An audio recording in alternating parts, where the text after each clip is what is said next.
Because let's be honest, if you were new to FNAF, would you understand this? Like, I understand who this is and how they're introduced to the movie, but there was such a small amount of build-up for this scene. Not even the younglings survived. It left me confused as to the why. So, in my search to continue filling my head with FNAF lore, I've traveled to Fazbear Frights, the horror attraction. My first night in the horror attraction was the basic security guard day. Trust me, I would know. But there was an interesting minigame at the end of it. Okay, hold on, what's this?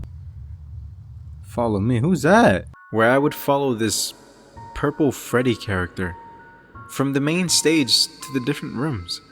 In one specific room is where I realized I'm in the FNAF 1 security room. Once I noticed that, I continued to follow Purple Freddy until I reached a boarded up wall and then an error code.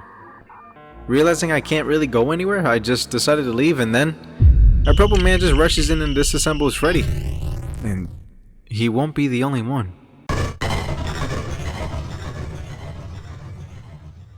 Thus begins Night 2. Night 2 is where I'm told that they found a real animatronic for this attraction. You're not gonna believe this.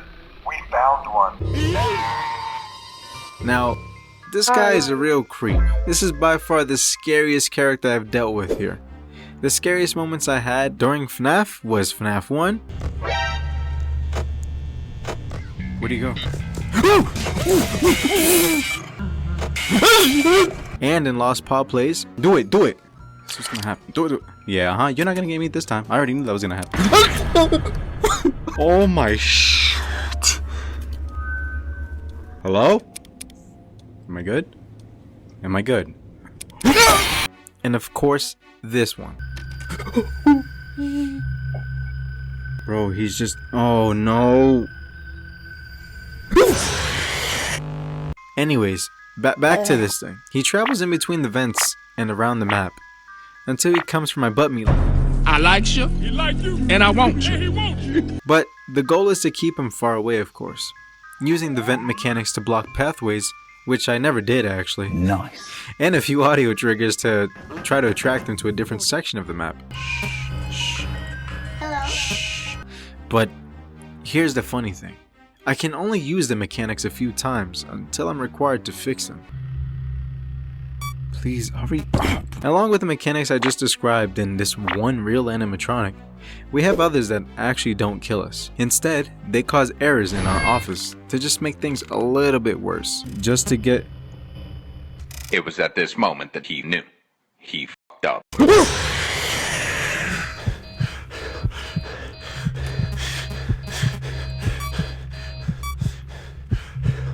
Bro, what was that? With that being said, Night 2 is over, and here's another minigame. But this time it's Bonnie who's disassembled next.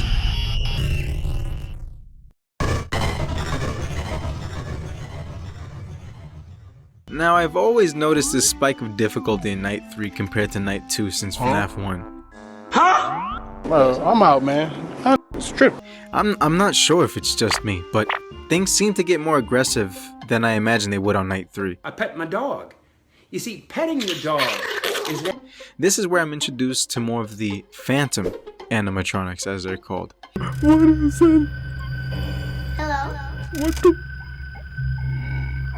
What is that?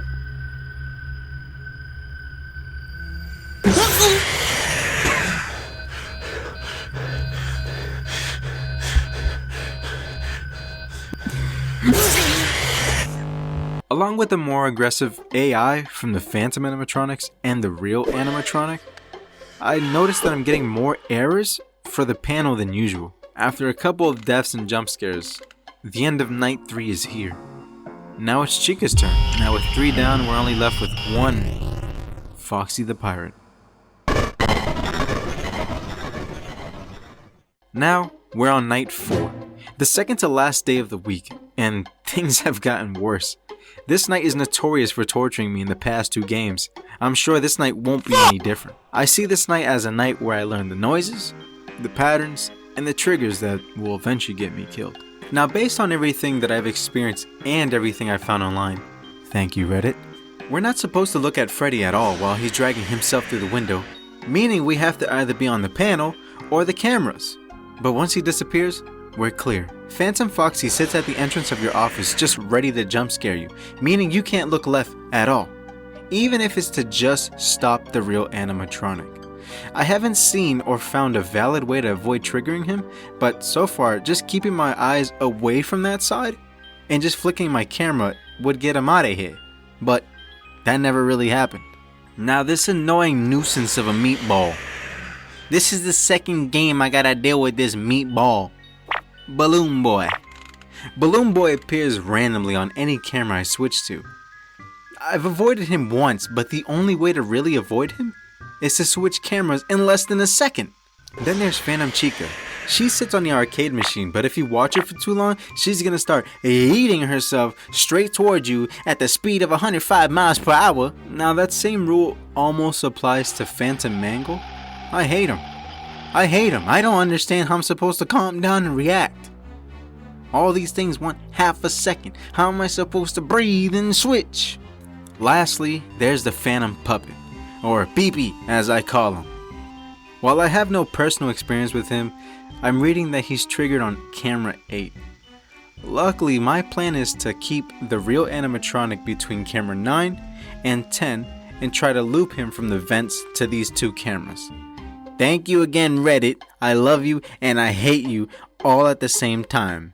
Now, with that understanding of how things work, does it work for me immediately? Hell no. But with that, night 4 is over and we're gonna go straight into night 5. Now, night 5 is basically the same thing as night 4. There's not really much for me to talk about or explain here.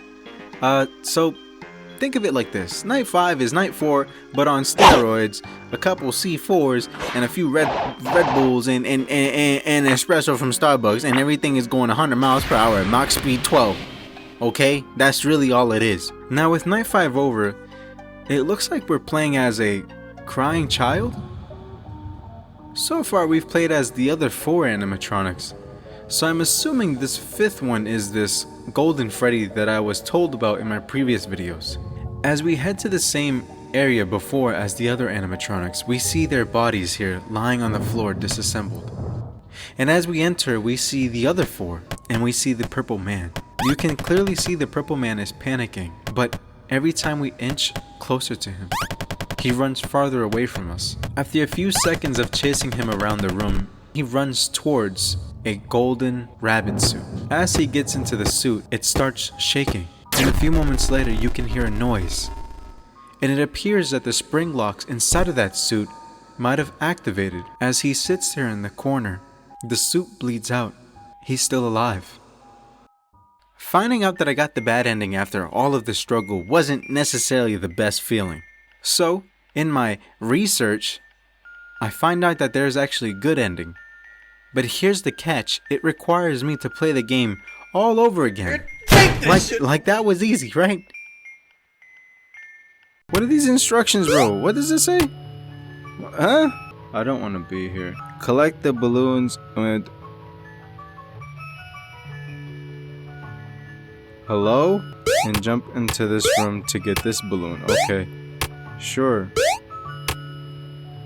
I'm uncomfortable here. But nights at Freddy's, that's where I wanna be. But nights at Freddy's.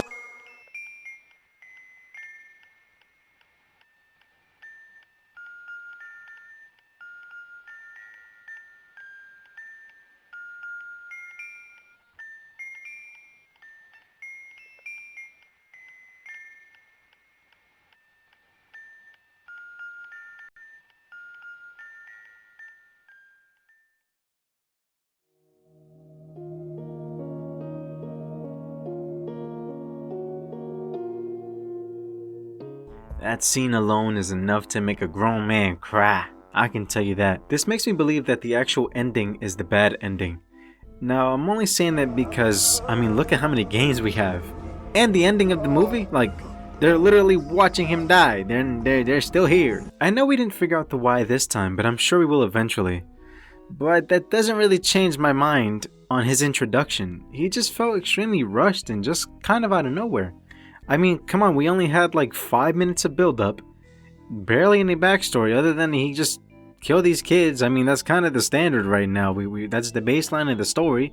He comes out of nowhere, gets jumped by a bunch of kids, and that's kind of it. Whereas in FNAF 1 and 2, we had the death minigames, we had the posters in the background, we had the background story given by the phone calls, by the phone guy. I actually can't wait to see more because it looks like the movie is going to keep the same points in the timeline, but it's going to change the story a little bit to keep us on our toes. But after this journey, I believe FNAF 3 to be the best sequel in the series, both in the games and in the movies. Hopefully there's 3. Now in the games, the attraction is supposed to be burned down after night 6. That could have concluded everything after we freed the spirits. Then in the movies, he could just be reintroduced as like a final battle to the main character, his sister, or the kids. I mean, he's still alive as they watch him suffer. But let's be honest, it's not like we're gonna have a final battle anytime soon, just because of this.